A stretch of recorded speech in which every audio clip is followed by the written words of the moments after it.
অন্তর্বর্তী সরকারের প্রধান উপদেষ্টা ডক্টর মোহাম্মদ ইউনূসের বিরুদ্ধে শ্রম আইনের ৫ মামলার কার্যক্রম বাতিল করে হাইকোর্টের দেয়া রায় বহাল রেখেছেন আপিল বিভাগ।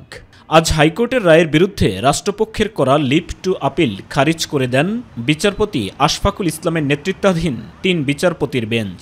এর ফলে শ্রম আইনের ৫ মামলার কার্যক্রমই বাতিল থাকবে বলে জানান আইনজীবী। আজকে অ্যাপিলেট ডিভিশনে এটার বিরুদ্ধে আপিল করা হয়েছে।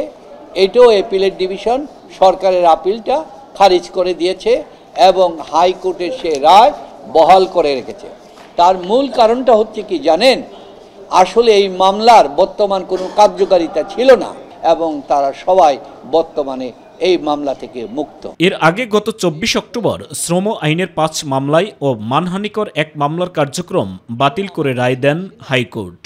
আইনের ভিত্তিতেই প্রফেসর ডক্টর মোহাম্মদ ইউনূস বলছেন, যদি আইন আমাকে দোষী সাব্যস্ত করে, আমি প্রধান উপদেষ্টা হই আর যাই হই, আমি আইনের প্রতি শ্রদ্ধাশীল থাকব, এটা আইনের মাধ্যমে বিচার হবে।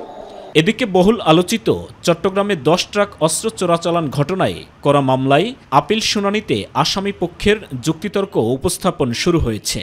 বেলা ১১:১৫টার দিকে বিচারপতি মোস্তফা জামান ইসলাম ও বিচারপতি নাসরিন আক্তারের সমন্বয়ে গঠিত হাইকোর্ট বেঞ্চে যুক্তিতর্ক উপস্থাপন শুরু হয়। আদালতে আসামিদের পক্ষে যুক্তিতর্ক উপস্থাপন করেছেন আইনজীবী শিশির মনির। এর আগে গত ৬ নভেম্বর চট্টগ্রামে ১০ ট্রাক অস্ত্র চোরাচালান ঘটনায় করা মামলায় আসামিদের ডেথ রেফারেন্স ও আপিল বিভাগের উপর শুনানি শুরু হয়। জয় বাংলাকে জাতীয় স্লোগানের রায় স্থগিত চেয়ে করা আবেদনের শুনানি চলতি সপ্তাহে হবে বলে জানিয়েছেন আপিল বিভাগ। সকালে আপিল বিভাগের জ্যেষ্ঠ বিচারপতি আশফাকুল ইসলামের নেতৃত্বাধীন হাইকোর্ট বেঞ্চ শুনানির এই দিন ধার্য করেন।